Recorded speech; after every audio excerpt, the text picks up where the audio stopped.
Hello and welcome to How to Login. In this video, I'm going to be teaching you how you can export your account data in Signal Messenger. So let's go ahead and start the video without wasting any more time.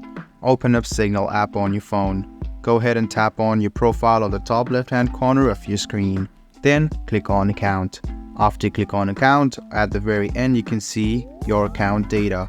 Go ahead and tap on Account Data, which is right under the transfer account settings. Go ahead and tap on it and you can see that you can export it as text and JSON file. So you can see this is machine readable file and this is a ready to read text file. So go ahead and click on export in any one of them. You can see two files.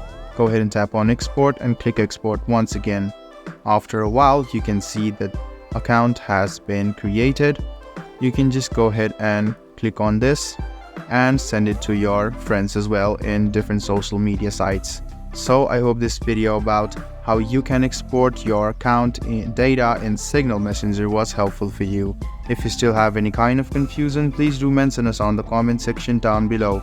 Like the video, subscribe to the channel and do hit the bell button for more. Hope to see you in the next video as well. Until then, goodbye, take care and make sure you enjoy.